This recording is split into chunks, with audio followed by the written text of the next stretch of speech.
Souvent dans la vie, on va traverser des saisons qui nous amènent du désespoir. On est déçu, on avait des attentes, des choses qu'on espérait qui ne sont pas arrivées. Eh bien, si c'est votre cas aujourd'hui, cette émission-là est pour vous.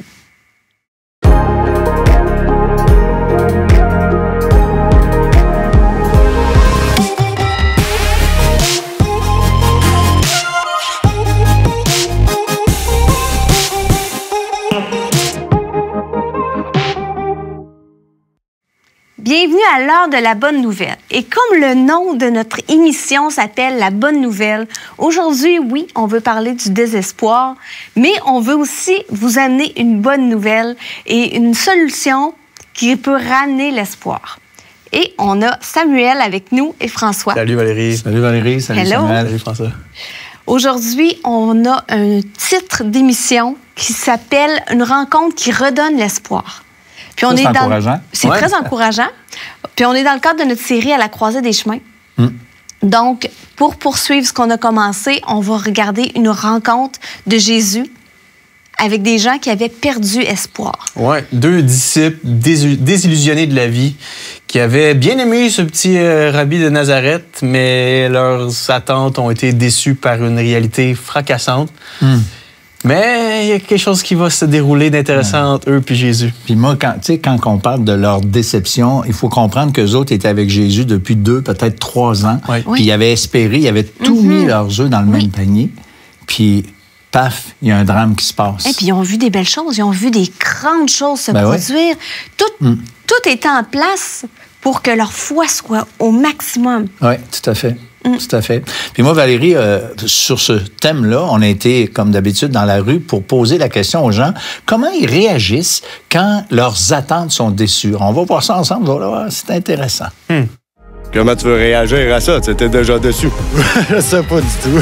Ben, j'espère que ça va s'arranger. On est triste et puis on espère que ça va changer et qu'on aura une autre attente positive plus tard. Généralement, je vais m'isoler pour essayer de redescendre de mon côté, toute seule. C'est pas grave, on va recommencer, ça va revenir. Je me pose des questions, pourquoi est-ce que ça arrivé? Puis après, je vais vers la personne, je lui demande pourquoi est-ce qu'il m'a déçu. Et puis, j'attends juste qu'il me réponde clairement, c'est tout. Faut pas se renfermer, au contraire, il faut bâtir là-dessus. Je fais juste genre rester chez nous puis je dépresse un peu là. Ça m'est déjà arrivé de me mettre en colère pour certaines choses, mais maintenant, je trouve que c'est une énergie que j'ai pas de disponible pour ça. Je dépresse un peu. Ça nous arrive tous, hein? Puis j'ai l'impression, même chez les jeunes, c'est un sentiment très, très répandu. Dépression, désillusionnement, anxiété, manque d'énergie vitale, manque de but aussi supérieur. Puis ça provoque quand même de l'anxiété. Là, des jeunes qui se retrouvent avec trop de temps pour vivre, mais pas assez de raisons de le faire. Je trouve qu'elle met bien le doigt dessus. Je dépresse un peu. Et existe une solution pour ça? Ouais. Puis le dépress un peu vient aussi avec l'isolement. Il y en a plusieurs qui l'ont dit, qui vont simplement s'isoler, ils vont rester seuls dans leur coin. Et puis, écoute, je pense pas que c'est la meilleure solution. On peut bien réfléchir dans la vie puis s'arrêter, mais je pense de partager les fardeaux qu'on a, les déceptions même qu'on a, ça peut être très, très encourageant pour les personnes. Oui. Alors, moi, je trouve que si je regarde à ma propre vie, tu parlais de jeunes à un moment donné, tantôt. Alors, les jeunes, ben, quand moi j'étais jeune, je devrais dire, parce que c'est ça que je me rappelle. T'es encore jeune, François, nos yeux. T'es jeune de cœur. T'es très jeune de cœur. Oui, c'est sûr, de cœur. Oui. Mais plus de cheveux que moi. OK, continue. J'ai plus de cheveux, c'est sûr. Pas dur à battre. mais je trouve que quand on est jeune, quand j'étais jeune, moi, comme tous les jeunes, on a beaucoup d'attentes. On a beaucoup. Tu sais, nous, on pense là qu'on va bien mieux réussir que nos parents. On va changer le monde. Ah oui, écoute, moi, je suis impressionné comment j'avais des idéaux. Mais combien j'ai été déçu? Parce que, tu sais, quand tu penses que ça, ah oui, il y en a des choses qui arrivent, que tu travailles fort pour ça, mais souvent, t'es déçu. Alors, qu'est-ce que tu fais quand t'es déçu? Qu'est-ce qu'on devrait faire? Et il arrive des belles choses, des fois, comme j'allais dire presque du hasard, mais c'est loin d'être du hasard. Quelqu'un a déjà dit, c'est du hasard Dieu, c'est-à-dire c'est Dieu qui intervient, c'est Dieu qui te touche, c'est Dieu qui parle dans notre vie pour orienter ou réorienter notre réflexion et, franchement, tout changer. Et réorienter nos attentes aussi, des fois. Aussi. Si Dieu ne change pas la réalité, parfois, il réoriente ce qu'on veut vraiment et nous donne un nouveau regard sur la vie qui fait en sorte qu'on n'est pas déçu. Parce qu'on Oui. on a J'ai confiance aimé en lui. aussi le papa. Il y a un papa qui a dit, quand on est déçu, il dit, on est triste, mais on espère que les choses vont changer. Puis je pense que c'est ça un peu le message qu'on veut amener aujourd'hui. C'est l'espérance qui peut nous sortir de notre désespoir, de notre déception. Tout à fait. Mais l'espérance en quoi? Ah! C'est ce qu'on va voir. Dans notre prochain segment, on se retrouve avec Sam et on va discuter de cette rencontre-là avec nos deux désespérés qui ont retrouvé l'espoir. Quelle est la plus grande réponse que Dieu nous offre souvent dans nos désespoirs? Bien, c'est lui. Sa présence, sa consolation, son amour, ses vérités. Les disciples considèrent la crucifixion comme une défaite cuisante, mais Jésus le sait que c'est la plus grande victoire de tout l'univers. L'enfer a été vaincu, Satan a été vaincu. Vous avez des questions ou des commentaires sur ce que vous venez d'entendre? Contactez-nous par téléphone ou réagissez sur les médias sociaux.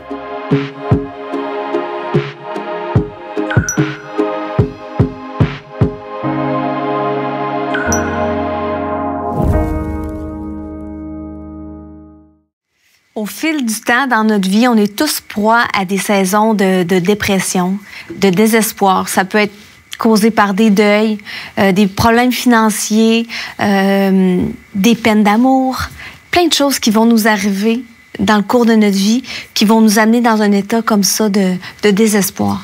Ouais, des situations imprévues qu'on n'avait pas vu venir. Et on peut quasiment dire que le désespoir, au fond, là, se trouve à être un problème de vision. Parce que, comme tu le dis, on vit quelque chose. Là, on se retrouve au bout du rouleau, puis on ne voit pas comment on va s'en sortir. Il y a comme un gouffre infranchissable entre ce qu'on traverse, que ce soit un drame extérieur ou même un drame intérieur. Il y a un gouffre entre ça et nos attentes, ce qu'on aimerait vivre, ce qu'on aimerait qui arrive et on ne voit pas le bout. Et ça me fait vraiment penser à cette histoire-là de ces deux hommes qui étaient complètement anéantis, qui marchaient de Jérusalem à Emmaüs. On les appelle communément les disciples d'Emmaüs. Et ces deux hommes-là avaient des attentes qui avaient été réduites à néant. Ils étaient vraiment en train de dépressionner, ils étaient en vive déception parce que ça faisait 2-3 ans qu'ils avaient mis leurs attentes en ce Jésus de Nazareth, se disant que ça semblait être le bon, le Messie, qui non seulement parle avec une autorité inégalée, enseigne comme étant vraiment un docteur qui dit les vraies choses venues du ciel, puis en même temps fait des miracles exceptionnels, guérit des gens. Ils ont vu des choses incroyables, ces hommes-là. Des gros highs, là, on peut dire, quand Jésus les envoie en mission, puis il chasse des démons, puis il voit des boiteux marcher, il voit des paralytiques qui sont guéris, des sourds qui entendent, des aveugles qui voient. Mais là, il assiste à une horrible scène de crucifixion. Ce prétendu-là, Messie, est immobile, gisant sur 2 poutres de bois devant une foule d'enragés. Et tout d'un coup, là, leur Messie glorieux devient un Messie qui meurt comme un criminel. Comme un criminel, comme un bandit cloué au bois, un Messie maudit. C'est un moins que rien. C'était les moins que rien qui mouraient crucifiés par les Romains. C'était ceux qui avaient des projets de sédition, qui voulaient renverser le gouvernement ou qui venaient de faire des crimes odieux. Mais là, ce rabbin-là est cloué au bois et ces gars-là plient bagage, décident de dire « Nous, là, c'est fini. On s'est fait arnaquer. » Vive déception, mais en même temps, probablement un sentiment de trahison. La vie nous a trahis. Probablement un sentiment d'injustice. Pourquoi ça nous arrive à nous? C'est le sentiment typique quand on vit des déceptions. Pourquoi la vie me traite ainsi? Pourquoi ça m'arrive à moi puis pas aux voisins? T'sais? Et ces gars-là, alors qu'ils marchent sur le chemin d'Emmaüs, l'Évangile selon Luc nous rapporte qu'un voyageur mystérieux apparaît à leur côté. Et allons lire la discussion qui s'ensuit. Luc 24, versets 17 à 21.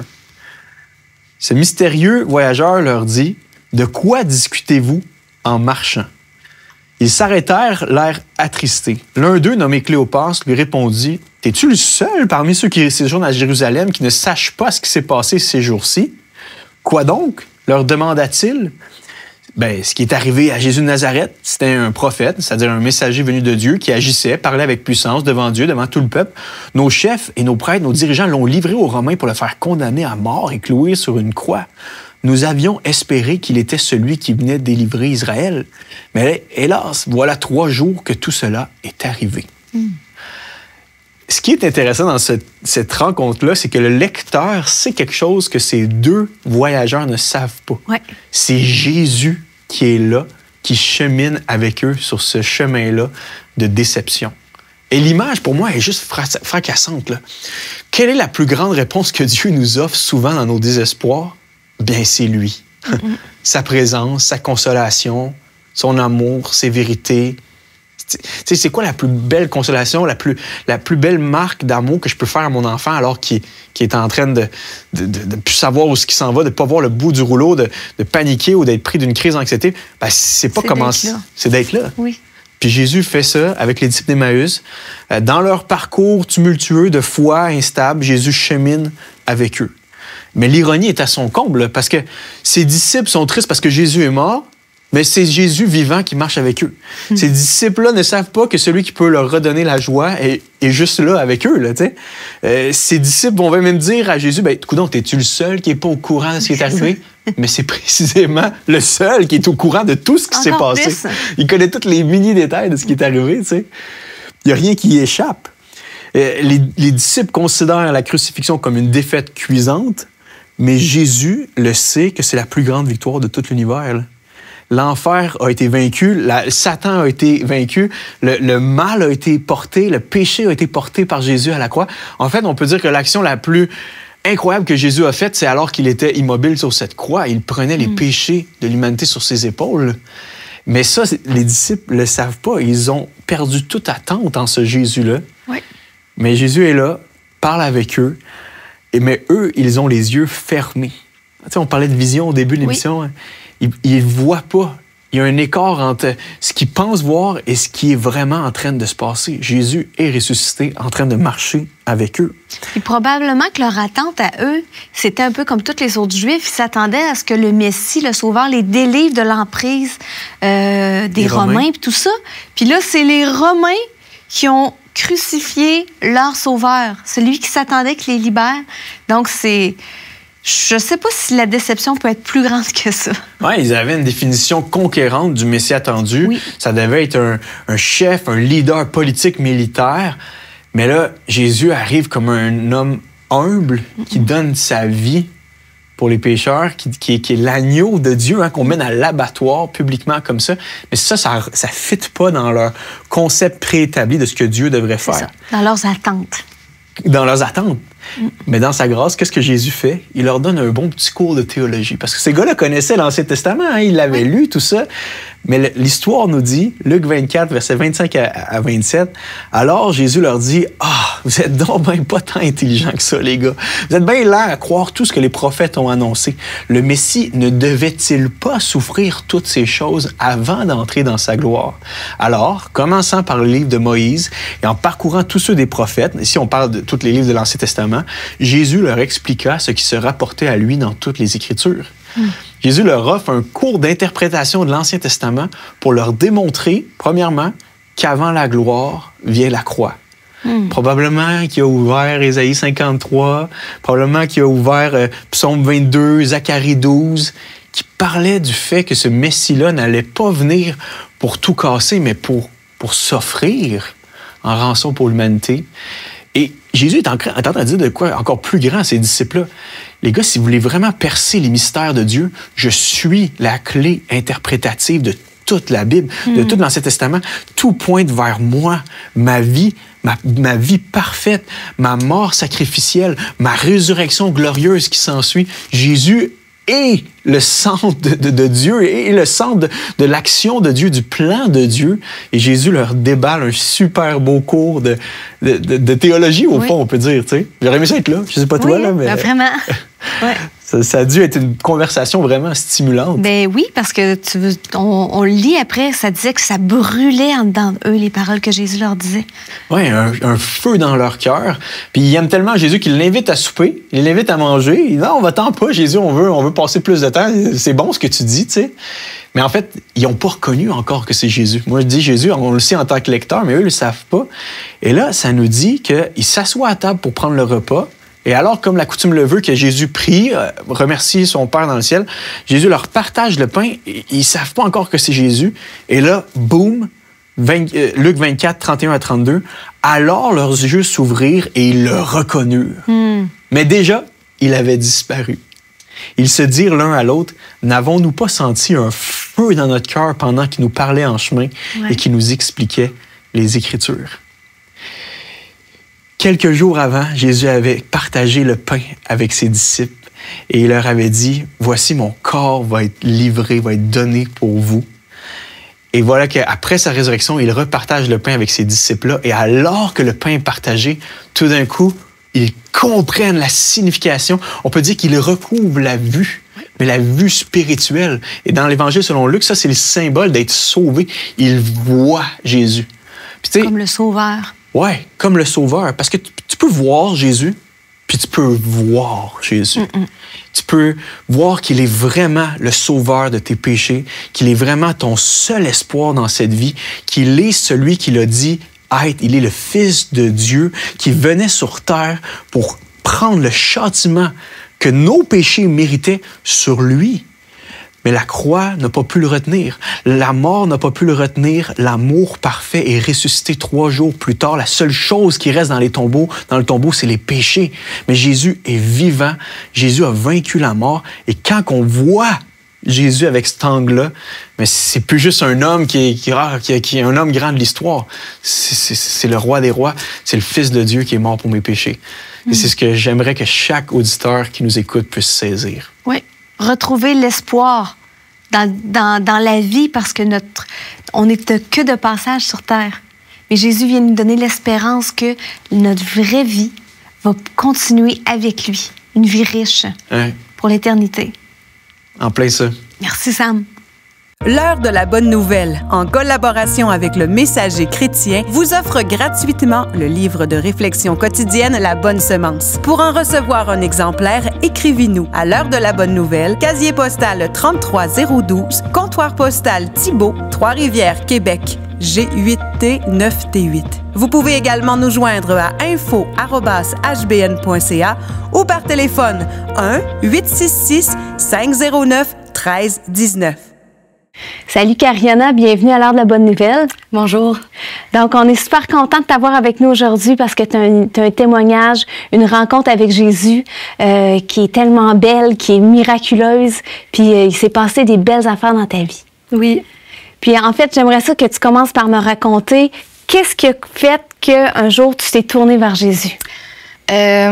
Tout au long de ma vie, dans le fond, moi, j'ai grandi dans un background catholique, donc pas pratiquant. Et on m'a toujours dit qu'il y avait un Dieu, mais qui est ce Dieu? J'ai jamais vraiment su qui était Jésus. On m'a pas vraiment mentionné de parler de Jésus. Puis vers les 14 ans, j'ai commencé à avoir beaucoup de symptômes de dépression. Ça a été en augmentant jusqu'à mes 18 ans. Ça a été vraiment un point dans ma vie où est-ce que vraiment beaucoup de pensées suicidaires, beaucoup de mal-être, comme un vide énorme dans ma vie. Et je me suis souvenue de mon background un peu croyant. Fait que j'ai décidé de tenter ma chance de voir s'il y avait un Dieu parce que moi, j'allais mettre fin à ma vie. OK. T'avais plus de solution? Non, j'avais plus de solution. Puis j'avais vraiment tout essayé, essayer de trouver, mettre mon bonheur sur des gens, sur tu sais, le monde de party et tout. Vraiment, rien n'a marché. Donc, j'ai commencé à faire une prière. Seigneur, si tu existes, amène-moi quelque part où est-ce qu'il y a du sens parce que sinon, je vais mettre fin à ma vie. Et des mois ont passé. Moi, j'étais esthéticienne dans le temps. J'ai eu une opportunité de travailler dans un salon d'esthétique à mon compte.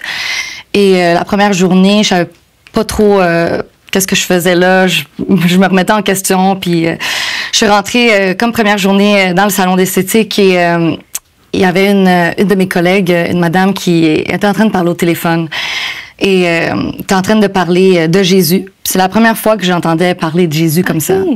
Elle racontait tout ce que Jésus avait fait pour elle. Puis moi, j'ai commencé à écouter. Puis c'est là que j'ai comme entendu une voix dire la prière que tu avais faite, c'est ici que ta vie va avoir un sens. Wow. Fait que j'ai fait OK. Fait que j'étais comme OK, je comprenais pas trop qu'est-ce qui venait d'arriver, qui venait de me parler. Fait que j'ai demandé à la collègue après sa discussion au téléphone, puis j'étais comme je pense que je dois être ici pour une raison. Donc elle m'a parlé de Jésus, puis elle m'a raconté la bonne nouvelle, puis j'ai tout de suite accepté parce que ça faisait vraiment du sens pour moi et j'ai vraiment senti une paix.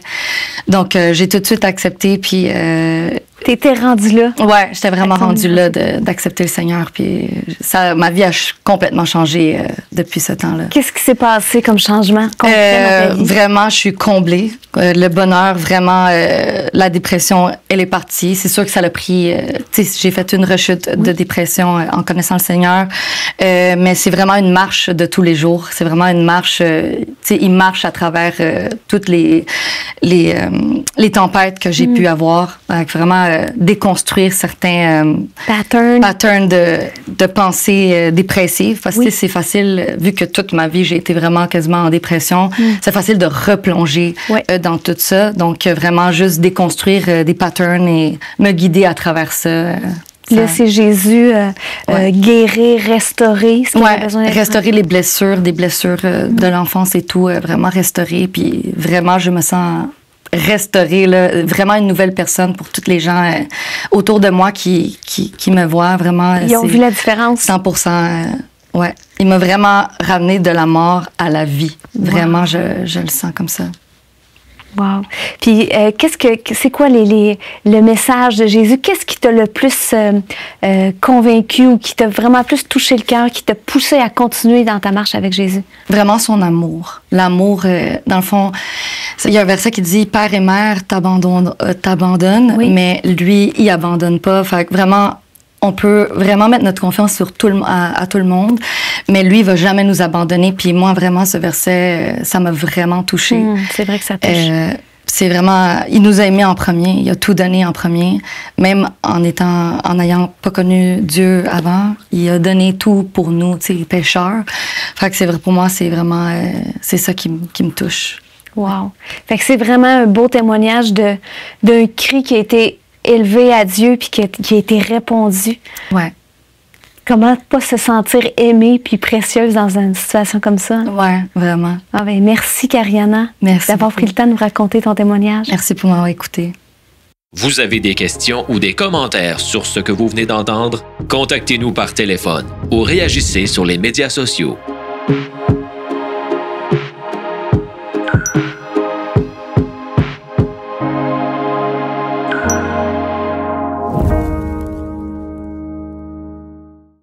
Le site web de l'Heure de la Bonne Nouvelle vous permet de voir les émissions de la série en cours et de visionner celles des années précédentes.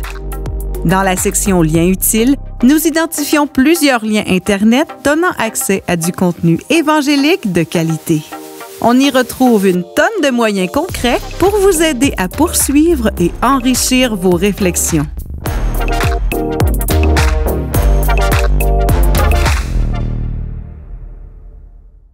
On vient d'entendre le témoignage touchant de Kariana qui nous a démontré à quel point, malgré le fait qu'on peut vivre des dépressions, qu'on peut vivre des détresses, Jésus est là pour restaurer toute chose.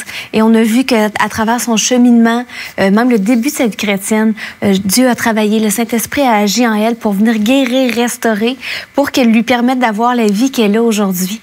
Une vie qui est renouvelée. Oui, puis je trouve, ça me fait penser un peu aux disciples d'Emmaüs, là, tu sais, où c'était la dépression, elle a pensé au suicide et toutes ces choses-là. Puis là, cette coiffeuse, elle vient, tu sais, comme un peu les disciples d'Emmaüs. Jésus arrive tout bonnement, puis il commence à marcher avec eux. Tu sais, ça, sur leur chemin, là. Oui, c'est ça, c'est banal. Il y a une parole de vie qui est déposée. Mais exactement, tu sais, je veux dire, ça a fait la différence dans sa vie. Puis, tous ceux qui nous écoutent, c'est un peu le même concept. On peut, le message de l'Évangile, peu importe de la façon qui arrive, chez toi, chez vous, ça peut être par l'heure de la bonne nouvelle, ça peut être un ami, ça peut être tellement de choses, mais fondamentalement, le message de la bonne nouvelle de l'Évangile, bien, il peut être entendu. Puis nous, c'est ça qu'on croit, hein, à l'heure de la bonne nouvelle. On pense que c'est comme si on lançait de la semence. Là. D'ailleurs, la Bible elle compare la semence, la parole de Dieu à la semence. Puis c'est comme ça on lance ça. Et puis, Dieu va toucher des cœurs à droite, à gauche pour les sauver. Ouais, des cœurs vont s'enflammer un peu. Hein? Oui. Bon, faut écouter notre cœur parfois il faut pas l'écouter, mais quand notre cœur brûle suite aux vérités de l'Évangile, c'est bien de creuser, d'aller plus loin, parce que c'est ce qui est supposé produire la bonne nouvelle. Un feu dans notre cœur, je veux en connaître plus, je veux en savoir plus, comme les disciples d'Emmaüs. Ouais. Il y a un gars dans l'équipe qui nous a dit tantôt, il a pensé à un verset extraordinaire, c'est dans les Proverbes, au chapitre 13, donc dans l'Ancien Testament, là, pour ceux qui sont pas familiers.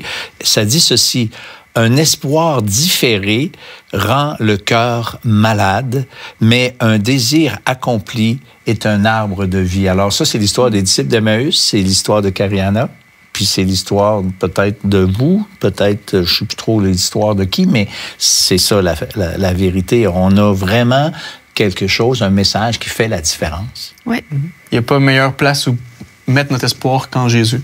On sait que les choses de cette vie, même les gens les plus proches de nous, même nous-mêmes, on peut nous décevoir nous-mêmes, mais en plaçant tous nos espoirs en Jésus, en lui offrant notre vie, on sait qu'on ne sera jamais déçu. C'est fou de penser ça. Hein? Les événements, les gens, tout le monde peut nous décevoir dans cette vie, mais Dieu ne va jamais nous décevoir. Exact. Ouais. Moi, des fois, j'ai dit à des gens, tu sais, je fais des petits groupes là où c'est que j'annonce l'Évangile avec l'aide d'un cours. Là, on suit 11 leçons en petits groupes autour d'une table. Puis, je leur explique qu'on est pécheur, bien sûr, parce que c'est la première condition pour être sauvé, c'est réaliser qu'on est pécheur. On l'a dit dans d'autres émissions. Puis moi, je leur dis, savez-vous, c'est qui le chrétien qui m'a le plus déçu? Puis là, les gens, ah ouais, qui? C'est toi-même. Moi. Oui, c'est pas mal ça. Hein, ah, oui, c'est clair. Tu sais, à un moment donné, tu réalises que tu as besoin de la grâce. Quand tu te convertis, tu penses que tu es pécheur, puis tu es convaincu de ça. Puis quand tu continues avec Dieu, tu es vraiment convaincu de ça. Tu es convaincu que tu es le pire des pécheurs. Oui, c'est ça, parce qu'on se voit tel qu'on est. Oui, c'est clair. Mais Dieu est toujours là pour venir nous couvrir de sa grâce, puis venir nous encourager, nous fortifier, nous édifier par sa parole de vie. Absolument. Donc, c'est important, je crois, dans notre vie chrétienne, dans notre marche avec Dieu, de s'accrocher à sa parole. Puis, justement, comme on disait, que de lire la parole, de la laisser brûler dans notre cœur. Absolument. Avec Jésus au centre, qui nous dévoile la parole de Dieu, la grâce de Jésus qui nous permet de bien la lire, la parole. Oui. Absolument. Merci, les gars, d'avoir été avec nous encore une fois. Bienvenue, ma chère. Alors, nous, on se retrouve la semaine prochaine pour une autre émission de l'Heure de la Bonne Nouvelle. On poursuit notre série À la croisée des chemins. Jésus n'a pas eu un ministère facile parce qu'il y a eu de l'opposition, puis comme on le voit dans l'autre passage, parfois il devait décider où il allait ou pas parce que les Juifs tentaient de vouloir le faire mourir. Tu sais, des fois on dit, mais les chrétiens, vous c'est bien beau votre message, vous êtes chrétiens. Mais on ne l'a pas toujours été. Il y a quelque chose qui a fait qu'on a changé d'idée. Il y a un avant et un après quand on rencontre Jésus. Et cette rencontre, elle est disponible pour toi aussi.